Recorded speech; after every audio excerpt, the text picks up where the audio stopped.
Korla, एक साधी मेणबत्तीची die, 20 kg of wax आणि एक छोटासा भाड्याच्या रूमामध्ये ह्या प्रोजेक्टची सुरुवात झाली होती. बिकॉज तेव्हा फंडच नव्हता, असा मुद्रा वगैरे काही स्कीम नव्हती गव्हर्नमेंटची की लोन मिळावी इझिली ना. मग एक छोटेसे टेबलवर बनवून आणि महाबळेश्वरची मार्केटला एक हातगाडीवर विकून हे प्रोजेक्टची सुरुवात झाली होती. पण लहान वयापासून माझी जे बेस्ट फ्रेंड होती ते माझी आई होती. ते नेहमी मला सांगायची, जेव्हा जेव्हा तकलीफ प्रॉब्लम आई या कहीं पे हर्डल स्पीड ब्रेकर्स जिंदगी में आए तो हर बार वो मेरे सर पर हाथ फेर के एक ही बात कहती थी कि आप दुनिया को नहीं देख सकते, इसका मतलब ये नहीं कि तकिए में मुंह डाल के रहो, घर से बाहर निकलो और कुछ ऐसा करने की कोशिश करो, कुछ हट के करने की कोशिश करो कि दुनिया आपको देखने की शुरुआत करे, है ना.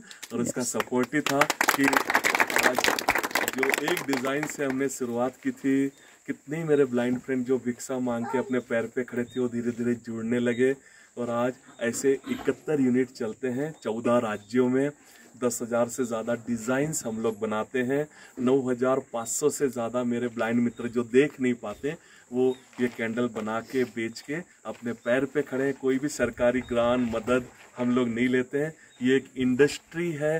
करीब 67 कंट्रीज़ में हम लोग एक्सपोर्ट करते हैं हमारे प्रोडक्ट. और 4,500 रिटेल काउंटर चलते हैं शिरडी से तिरुपति तक. और ये बना के बेच के हर मेरा ब्लाइंड फ्रेंड एक अच्छी खासी ज़िंदगी, जो घर इनको संभालने को नहीं थे, आज काम करके वे लोग अपने घर संभालने लग गए. यहाँ 2012 में सत्यमेव जयते की शूटिंग हुई. ज़िंदगी का सफ़र, अमिताभ जी, जरा हटके, हुनरबाज, जैसे बहुत सारी सीरियल की शूटिंग हुई. हमें 3 बार राष्ट्रपति जी के हाथों नेशनल अवार्ड दिए गए. अभी 3 तारीख को हमें 3रा राष्ट्रपति पुरस्कार दिया गया रोल मॉडल कैटेगरी का. लेकिन आप लोग 10th के काफ़ी स्टूडेंट हैं, इसलिए मैं ये बात कर रहा हूँ कि हमारे प्रधानमंत्री जी कहते हैं कि हम एग्ज़ाम वॉरियर बने, न कि एग्ज़ाम वॉरियर, है ना. हमने लड़ना बहुत ज़रूरी है. मैं काफ़ी स्कूल्स में जब जाता हूँ ना पवार साहब, हाँ. और जब स्टूडेंट से हाथ मिलाता हूँ तो मुझे बड़ा आश्चर्य होता है कि सब कुछ होते हुए भी बड़े हताशा, डिप्रेशन का माहौल है. फिर कारण जानने की कोशिश करता हूँ तो कहीं वो गर्लफ्रेंड बॉयफ्रेंड के ब्रेकअप हो गए, कहीं फेल हो गए, कहीं स्पोर्ट्स में कुछ कर नहीं पाए, फिर मुंह लटकाए हुए बैठे हैं. तो मैं उन सभी मित्रों से कहता हूं कि ऐसा जरूरी नहीं कि बस आप किसी भी क्षेत्र में आगे बढ़ोगे तो सफलता ही सफलता मिलेगी. पहले हार भी मिल सकती है, तो हार को बर्दाश्त करना बहुत जरूरी है. आपने 3 इडियट फिल्म देखी थी सबने, है ना. उसमें एक बहुत प्यारी फिल्म थी, लेकिन एक सीन मुझे समझ में नहीं आया कि वो हेलीकॉप्टर बनाने और उड़ाने का एक इंजीनियरिंग के स्टूडेंट को प्रोजेक्ट दिया गया था. वो हेलीकॉप्टर बना भी लेता है लेकिन उड़ा नहीं पाया तो क्या करता है, पंखे से लटक के खुद उड़ जाता है ना. तो ये बात बिल्कुल, ये इसका कारण जब मैंने समझने की कोशिश की तो मुझे पता चला कि हमने अब दोस्त बनाने ही बंद कर दिए. हम अकेले अकेले रह जाते हैं. तो मुझे लगता है कि अगर सराउंडिंग में अगर 6-7 दोस्त होते हैं तो ऐसे कभी विचारों के वक्त में हम हमारे दिल की बातें उनको शेयर कर सकते हैं और एक नई ऊर्जा के साथ में हम लोग आगे बढ़ सकते हैं. ऐसा कोई प्रॉब्लम नहीं है ज़िंदगी में जिसको सॉल्यूशन नहीं है. तो बस एक सकारात्मक विचारों के साथ में हम लोग आगे बढ़ें. आप ही की तरह 10th के काफ़ी मित्रों से जब मैं हाथ मिलाता हूँ तो कई बार उनकी हर उंगली में अंगूठी भी होती है. तो मैं कहते इतनी सारी अंगूठियाँ क्यों पहनी है, तो कहते हैं बस एग्ज़ाम पास में आ रही है तो बस इनके ऊपर ही छोड़ दिया, यही नैया पार लगा है ना. हाँ जी. फिर समझाते भी हैं कि लाल वाली है मंगल ग्रह की है, सफ़ेद वाली इस ग्रह की. मैं उन सभी मित्रों से कहता हूँ कि छोटे छोटे पत्थर के टुकड़े जो आपने अंगूठी में लगाए और वो करोड़ों करोड़ों किलोमीटर दूर के ग्रह तुम्हारा क्या अच्छा बुरा करेंगे, है ना. उनको और कोई काम धंधा नहीं है, जो भी करना है हमने खुद ने. हमारा वामन राव जी की एक लाइन है कि तुझे जीवनाचा शिल्पकार. तो बस हम हमारे ऊपर भरोसा करके आगे बढ़ें. आज इतने सारे देशों में ये प्रोडक्ट एक्सपोर्ट होते हैं, हर किसी के लिए रोज़गार है. 10th के बाद में आप ही की उम्र में मैंने एक साइकिल टूर की थी with my one sighted friend, जिसको एक ही पैर है. वो हैंडल संभालता, ब्रेक संभालता और पीछे बैठ के मैं पैडलिंग करता. और इस तरह से हमने नागपुर महाराष्ट्र से नेपाल काठमांडू और वापस नागपुर 6,000 किलोमीटर की साइकिल टूर की थी 45 दिनों में. 10th स्टैंडर्ड की उम्र में, 10th में ना, 16 साल की उम्र में.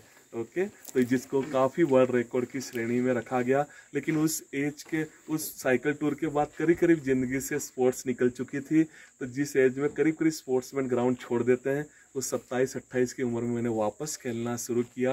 गोला फेंक, थाली फेंक, भाला फेंक मेरे पसंदीदा खेल थे।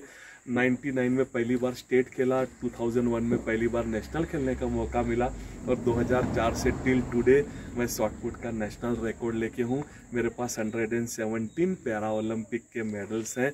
आज 49 की उम्र है, लेकिन आज भी 4 बजे मैं जिम में होता हूँ। आज भी 600 से 700 पुशअप्स में यूँ निकाल लेता हूँ, है ना। यहीं पे हमारी कहना है कि पढ़ने के साथ साथ हमारी ज़िंदगी में स्पोर्ट्स का होना भी बहुत ज़रूरी है। आज बॉडी फिट है तो हमारा मन, मस्तिष्क, विचार हर चीज़ फिट है। एक एक करके कितनी डिज़ाइंस, कितनी कॉरपोरेट, कितनी बड़ी बड़ी कंपनियों के लिए हम लोग काम करते हैं। यहाँ सचिन तेंदुलकर जी आए थे जिनका 35वीं बर्थडे हमने सेलिब्रेट किया। उनको 8 फुट बाय 3 फुट की कैंडल हमने गिफ्ट की थी। ऐसे अंदर स्टेच्यूज़ भी हैं, आप वो भी देख सकते हैं। कोई टिकट नहीं है, बस आप किसी चीज़ों को नुकसान न पहुँचे इस तरह से उसको देखिए। और इसी तरह का कोई आर्ट आप भी आपकी ज़िंदगी में अपनाए, है ना। आप उस हॉबी और अपने आर्ट को और बढ़ाइए तो आगे चल के ऐसा ज़रूरी नहीं कि सबके लिए नौकरियां पॉसिबल है। तो ऐसा ही कुछ काम करके अपनी हॉबी और अपने आर्ट को आगे लेके आप एक बड़ा विश्व निर्माण कर सकते हैं। मेरी पसंदीदा लाइन है जो मैं आपके साथ शेयर करना चाहूँगा कि मंजिलों को कभी यह न बताओ, मंजिलों को कभी यह न बताओ कि तुम्हारी तकलीफ़ें कहाँ हैं, लेकिन तकलीफ़ों को ये ज़रूर बताओ कि तुम्हारी मंजिलें कहाँ हैं, ना। उस छोटी सी हाथ गाड़ी से, उस छोटी सी हैंड कार से यहाँ तक का जो सफ़र रहा, उसमें मैं समझता हूँ एक ही शब्द काम आया, वो था हार्ड वर्क, मेहनत। मैं हर बार मेरे मित्रों से कहता हूँ कि एक सही एंगल पे, सही दिशा पे या सही डिग्री पे अगर हार्ड वर्क किया जाए तो सही डिग्री के हार्ड वर्क के सामने हार्वर्ड की कई की डिग्रियां फीकी पड़ सकती है। और इसके लिए कभी 2 लाइनें लिखी थी, उसके बाद हम लोग अंदर चलते हैं कि समा भी हवा में रोशन हो सकती है। ये लाइनें शायद आपको काफ़ी काम आएगी कि समा भी हवा में रोशन हो सकती है, कश्ती तूफानों से निकल साहिल से जुड़ सकती है। आज जो छोटी टहनी है कल लंबी पतवार बन सकती है। आग की छोटी चिंगारी आग की ऊंची दीवार बन सकती है। मिट्टी जो रौंद दी गई पैरों तले वह कल ऊंची मीनार बन सकती है। बस तू एक बार मेहनत कर ले मेरे दोस्त, तेरी भी किस्मत बदल सकती है।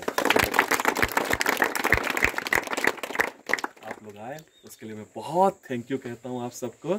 आइए हम लोग। Sir 1 minute. हाँ जी, हाँ जी। किसी को कुछ पूछना है क्या? हाँ, आप जरूर, आपके कुछ क्वेरी रहेंगे स्टूडेंट्स तो आप बिल्कुल पूछिए जी। हाँ, यस प्लीज, मुझे अच्छा लगेगा।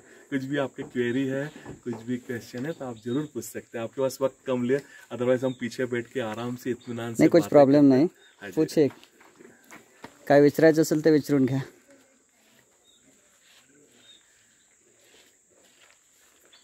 सर जी, हमने आपके माउंटेनियर के बारे में कुछ तो सुना था। मैं 2 बार स्टोक कांगरी हुई, मीरा हिल हुई, तो किलिमंजारो क्लाइंब किया। मेरे साथ कुछ अच्छे साइटेड दोस्त जुड़े तो उनसे ट्रेनिंग लेता हूँ। नेहरू माउंटेनियरिंग से मैंने ट्रेनिंग लेनी शुरू कर दी थी और उसके बाद में ये हमने शुरू किया। एक साइटेड एस्कॉर्ट होता है मेरे साथ में, तो उसके साथ में मैं अक्सर ये माउंटेनियरिंग के लिए जाता हूँ और ये बड़ा सक्सेसफुली हो पाता है जी। हम लोग अभी गए थे किलिमंजारो तो हमें वहाँ रिजेक्ट कर दिया। उन्होंने कहा ऊपर से नीचे गिरोगे तो आपकी हड्डियाँ भी नहीं मिलेंगी। मैंने बोला पहले मुझे जाने दो, 1.5 करोड़ ब्लाइंड भारत में है, उनको पता तो चले कि उनमें से एक बंदा किस ऊंचाई तक पहुँच गया था।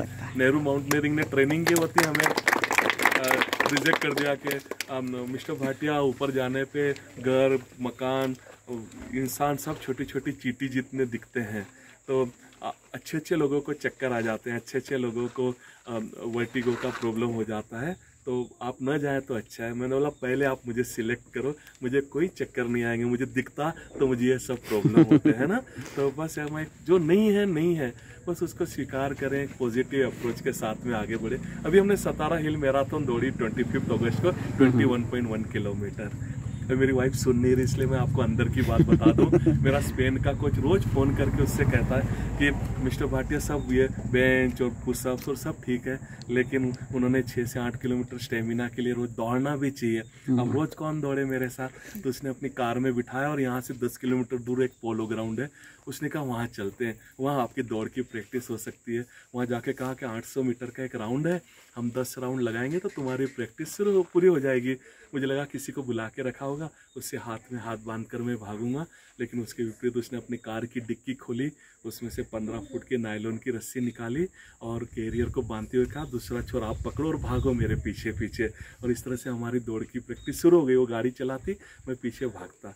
6-7 दिन तो बड़ी खुशी थी कि क्या दिमाग पाया है मेरी धर्मपत्नी ने। और नहीं सुन रही इसलिए अंदर की बात बता दूं आपको, लेकिन 8वें दिन से समझ में आ गया कि बड़ी गड़बड़ है। उस दिन से आज तक मुझे बड़ा दबके रहना पड़ता है उससे, क्योंकि आज दिन भर में गलती से ऊंची आवाज़ में बोलूं तो दूसरे दिन गाड़ी की स्पीड बढ़ जाती है। लेकिन ये सब, मैं तो स्ट्रिक्टली वेजिटेरियन हूँ, मैं एग भी नहीं खाता, लेकिन ये सब एवॉर्ड्स ये कि निरंतर सराव रोज की प्रैक्टिस से ही मुमकिन हो सकता है ना। मैं अच्छे चाइना कोरिया के स्पोर्ट्समैन के साथ जब खेला तो सुबह नाश्ते में वो पूरा चिकन ख़त्म कर देते हैं, लेकिन शॉर्टकट मारने में कहीं नशीली पदार्थ ले लिए, कहीं डोपिंग में पकड़े गए, अच्छा खासा कैरियर बन सकता था, वो ख़त्म हो गया उनका। तो कोई शॉर्टकट काम नहीं आएगा, बस हम कदम कदम कदम बढ़ाते हुए आगे बढ़िए, है ना, तो तभी हम सक्सेस पा सकते हैं। यार हारने से ज़्यादा बस हम कहाँ कम पड़ गए उसको ढूंढते हुए हम आगे बढ़ें। हताशा डिप्रेशन में जाने की बिल्कुल ज़रूरत नहीं है, क्योंकि मैं हर मेरे मित्र से कहता हूँ कि मुश्किलों से भाग जाना आसान होता है, हर लम्हा एक नया इम्तहान होता है, डर कर जीने वालों को कुछ नहीं मिलता ज़िंदगी में, जो लड़कर जीते हैं उनके कदमों में जहान होता है।